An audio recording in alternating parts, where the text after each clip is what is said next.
Assalamualaikum warahmatullahi wabarakatuh.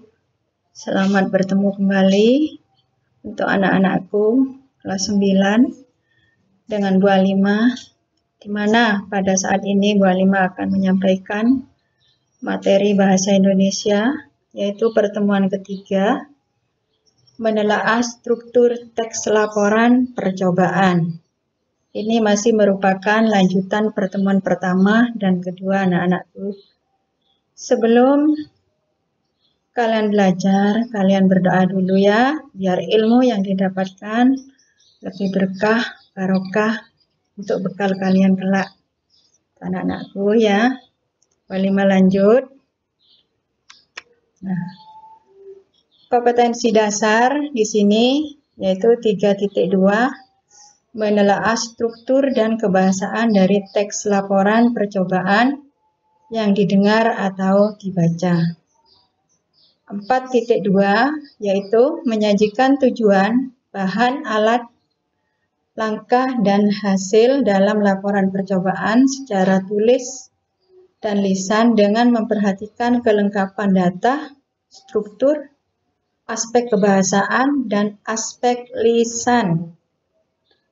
Ini lanjut. Nah, dalam tujuan pembelajaran ini, nanti yang harus kalian kuasai yaitu peserta didik dapat menelaah struktur dan kebahasaan dari teks laporan percobaan yang didengar atau dibaca. Yang kedua, dapat menyusun teks laporan percobaan sederhana. Itu tujuannya ya, yang harus kalian capai nanti. Kemudian materinya, yaitu struktur laporan percobaan pengamatan. Satu, tuh, strukturnya ini, tahu kalian struktur, susunannya ya. Yang pertama ada pernyataan umum. Yang kedua ada uraian. Jadi strukturnya itu ada dua nak ya. Pernyataan umum itu ya, yaitu yang berisi gambaran atau pengertian umumnya objek yang akan dibahas. Yang kedua yaitu uraian. Uraian di sini adalah berisi penjabaran dari pernyataan umum seperti jenisnya, ciri-cirinya ya. Uraian dari pernyataan umum. Nah, untuk lebih jelasnya nih kita lanjut. Nah, contohnya di sini ya. Halimah ambilkan di dalam buku paket Bahasa Indonesia halaman 21, yaitu judulnya Kelelawar. Nah, kelelawar ini dilihat dari strukturnya ada dua, yaitu pernyataan umum. Ini contohnya pernyataan umum. Kelelawar merupakan mamalia. Kelelawar satu-satunya mamalia yang dapat terbang. Ada lebih dari 1000 jenis kelelawar seperti kelelawar vampir, kelelawar telinga panjang, kelelawar ekor 3, dan kelelawar buah. Nih, kemudian dari pernyataan umum ini diuraikan, ya, dijabarkan. Nah, itu ya, itu struktur bagian yang kedua uraian ini. Yaitu uraiannya, kelelawar tampangnya mirip tikus.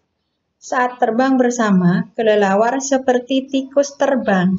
Nah, ini kelelawar ya diuraikan berdasarkan penampilannya. Kemudian paragraf kedua, beberapa kelelawar makan darah, buah, ikan, dan kaktus. Nah, ini uraian dari kelelawar yang merupakan kebiasaan makannya. Nah, itu ya diuraikan. Kemudian paragraf berikutnya, kelelawar dapat mendengar dari jarak 1 km. Kelelawar, mereka jenis noktural. Kelelawar melihat dengan pupil mereka. Oleh sebab itu, mereka membuka matanya lebar-lebar untuk melihat. Ini merupakan kapasitasnya atau kemampuan dari kelelawar. Nokturnal. Nokturnal itu yaitu hewan yang biasanya aktifnya di malam hari. di siang harinya biasanya tidur. Nah, itu ya. Kemudian paragraf berikutnya, kelelawar memiliki bayi. Kelelawar menyusui anaknya. Selama setahun, kelelawar memiliki 3 bayi. Ini perkembangbiakannya. Jadi di sini ya, ini pernyataan umum itu hal-hal yang meliputi yang bagian umum, kemudian diuraikan, bisa dari ciri, penampilan, kebiasaan makan, kapasitas, perkembangbiakan, itu ya. Nah, seperti itu struktur ya teks laporan percobaan. 25 lanjut ya. Nah, nih kalau tadi itu berdasarkan pengamatan, kalau yang ini struktur teks laporan percobaan, melakukan percobaan. Nah, di sini yang harus ada yaitu yang pertama judul, tujuan, langkah-langkah, hasil, simpulan atau kesimpulan. Nah, ini contohnya, misalnya, Mbak Lima buatkan contoh lagi nih ya, yaitu laporan percobaan membuat pelangi. Ini merupakan judulnya. Tujuannya yaitu, bisa kalian baca sendiri kan? Ya, itu tujuannya.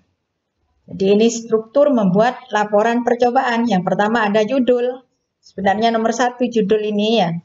Kemudian yang kedua yaitu ada tujuan. Yang ketiga ada alat dan bahan. Nah, ini bisa kalian amati, kalian baca. Ada 5 ya di sini alat dan bahannya untuk membuat pelangi. Kemudian langkah-langkahnya. Nah, langkah-langkahnya di sini ada 4. Bisa kalian baca sendiri kan? Nah, ini. Tuh ya, biar cepat. Bisa kalian baca sendiri. 25 lanjut. Setelah langkah-langkah yaitu hasil. Nah, ini bagian yang keempat, hasil. Hasilnya dari percobaan itu seperti apa? Nah, bisa kalian baca sendiri ya. Dilanjutkan yang kelima, yaitu simpulan atau kesimpulan. Nah, dari hasil ya, itu disimpulkan seperti apa hasilnya. Bisa kalian baca sendiri nak ya. 25 lanjut. Nah, sekarang kebahasaan teks laporan. Banyak sekali ini. 1 ada aspek umum. 2 ada kata tugas. Yang ketiga kata kerja. Yang keempat kata benda. Yang kelima kalimat aktif. Yang keenam istilah teknis. Perhatikan penjelasan satu persatu berikut ini ya. Kata tugas. Nah, yang dimaksud dengan kata tugas itu yaitu merupakan kata penghubung atau pelengkap di dalam kalimat. Ya. Macam-macamnya ya, ada kata depan atau preposisi. Itu ya. Ada di, ada dari, ada ke. Nah, kalau itu merupakan kata depan atau preposisi, penulisannya itu tidak disambung atau tidak serangkai. Ya, contohnya di meja, dari pasar ke warung. Nah, keterangannya tuh ya, di meja menunjukkan tempat, dari pasar menunjukkan arah atau lokasi, ke warung menunjukkan tempat. Ya, tuh. Ini bisa kalian pahami. Jadi, kalau itu merupakan kata depan atau preposisi, maka penulisannya itu dipisah atau tidak serangkai. Ya, lanjut. Yang kedua, ada kata sandang. Kata sandang ini merupakan kata yang mengiringi kata benda. Khususnya ini untuk makhluk hidup. Contohnya di sini ada si, sang, Sri. Ada si kancil, ada sang raja, ada Sri Ratu. Ini contohnya ya, masih banyak kata-kata yang lain yang menggunakan kata sandang. Kemudian yang ketiga yaitu kata seru. Kata seru merupakan kata yang mengungkapkan perasaan. Contohnya ada wah, ah, amboy, ih. Misalnya mengungkapkan rasa kagum. Wah, indahnya pemandangan ini. Nah, wah itu termasuk kata seru. Istilah lainnya kata seru itu interjeksi. Tuh ya. Kemudian di sini yang keempat ada kata penghubung atau konjungsi. Kata penghubung ini merupakan kata yang berfungsi menghubungkan kata yang satu dengan kata yang lain. Yaitu yang menghubungkan itu ada kata ketika, maka, serta, dan, atau, demikian, sehingga, maupun, akan tetapi, biarpun, sejak, kemudian, dan lain-lain. Tuh ya, bisa dibaca ulang nanti.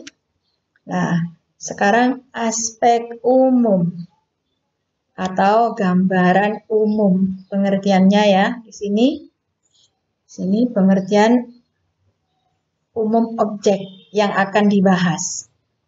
Misalnya di sini rantai makanan. Nah, ini termasuk aspek umum. Ya, rantai makanan itu ada padi, belalang, katak, kadal, tikus, ular, elang. Apa maksudnya ini? Nah, rantai makanan itu diuraikan. Ya, padi dimakan belalang, belalang dimakan katak, katak dimakan kadal, kadal dimakan tikus, tikus dimakan ular, ular dimakan elang. Itu termasuk rantai makanan kan? Nah, seperti itu. Ya, di sini, jadi ini masih termasuk struktur. Ya, sebenarnya ya. Tuh, termasuk struktur. Nomor 1, rantai makanan. Ini merupakan, apa itu yang pertama? Nah, itu ya. Kemudian, padi, belalang. Ini termasuk apa? Nah, itu bisa kalian cek kembali di depannya sambil mengasah ingatan. Saya boleh melanjut. Kata kerja. Yang dimaksud dengan kata kerja itu kata yang menyatakan suatu tindakan atau perbuatan. Cirinya, 1, menyatakan proses kegiatan atau tindakan. Misalnya, ya, berjalan. Itu kan kegiatan. Itu kan tindakan. Jadi itu termasuk kata kerja. Kemudian, melempar, tindakan, perbuatan, termasuk kata kerja. Tuh ya, yang pertama. Yang kedua, sering dibentuk dengan imbuhan meh. Seperti tadi, melempar. Tuh ya, sudah ada di situ memakan, termakan, melemparkan, memukuli. Nah, itu imbuhannya disesuaikan itu ya. Kemudian ciri yang ketiga, dapat didahului kata pernyataan waktu seperti telah, sedang, akan, hampir, segera. Itu termasuk ciri kata kerja. Ya. Kemudian yaitu yang D, kalimat aktif. Kalimat aktif yaitu kalimat yang subjeknya melakukan suatu pekerjaan atau perbuatan. Ciri-cirinya di sini kalimat aktif, subjeknya sebagai pelaku. Predikatnya berawalan me, bisa berawalan ber. Nah, kemudian ada kata sedang. Contohnya di sini kalimat aktif, saya ambilkan satu saja contohnya. Andi melempar bola, Andi subjek. Melempar predikat, bola objek. Sini, ya. Subjeknya melakukan pekerjaan. Siapa yang melakukan pekerjaan atau perbuatan di sini? Andi kan? Nah, itu ya. Sehingga di sini disebut dengan kalimat aktif. Lanjut ya. Kalau ada kalimat aktif, tentu ada kalimat pasif. Kalimat pasif itu yaitu kalimat yang subjeknya sebagai penderita atau dikenai perbuatan. Cirinya, subjeknya sebagai penderita. predikatnya beribuan di, tertekan. Contohnya di sini, bola ditendang, kurang N-nya ini ya. Bola ditendang oleh Andi. Di sini subjeknya bola. Karena bola yang menderita kan, dikenai perbuatan. Tuh ya. Ditendang oleh Andi. Tuh ya. Nanti lebih luasnya, lebih jelasnya. Semoga kita secepatnya ya bisa bertatap muka. Bu Halimah lebih leluasa untuk menjelaskan. Karena ini penjelasannya cukup panjang sebenarnya. Ini intinya saja anak-anakku ya. Saya lanjut. Nah, kemudian kata teknis. Kata teknis ini yaitu kata yang mempunyai makna khusus atau nama lain dari suatu bidang tertentu. Nah, ini ada kata urbanisasi, perpindahan penduduk dari desa ke kota, pesisir, tanah pesisir di tepi pantai. Tuh ya. Jadi di sini kata teknis yaitu nama lain dari suatu bidang tertentu. Ya, kalau dalam bidang pertanian misalnya ada hama, kemudian ada insektisida, ada gulma, dan sebagainya. Tuh ya.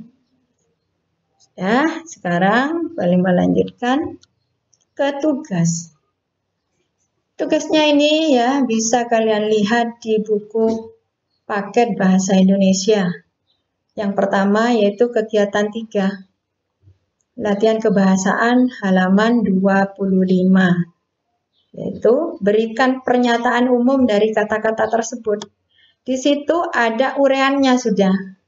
Ya, kalian mencari pernyataan umumnya. Ya. Tuh. Yang kedua, isilah titik-titik berikut dengan kata tugas yang tepat. Yaitu halaman 26 sampai dengan halaman 27. Tulis dengan soalnya ya. Karena itu kalau hanya ditulis jawabannya saja nanti kalian tidak akan paham itu apa yang dimaksudkan. Ya.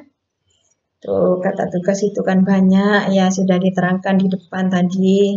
Kalian pilih yang sesuai untuk mengisi titik-titik itu. Ya. Yang ketiga, buatlah teks laporan percobaan membuat pelangi. Uraiannya kan sudah tadi. Tuh, ya. Tuh, ada judul, ada tujuan itu ya. Sudah ada tadi ya. Itu kalian ubah ke dalam bentuk paragraf. Kalau itu masih ada bagian-bagian sendiri ya. Ada uraian, ada tujuan itu ya. Ada tujuan, kemudian ya ada alat dan bahan itu. Nah, kalian ubah itu dalam bentuk paragraf-paragraf ya, supaya menjadi teks laporan. Itu ya. Dengan menggunakan bahasa kalian sendiri. Jangan disalahartikan. Saya bahasa Madura, Bu. Boleh saya menggunakan bahasa Madura, bukan seperti itu maksudnya, ya.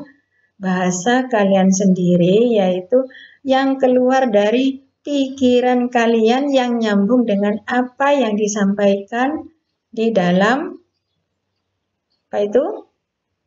laporan membuat pelangi. Itu ya.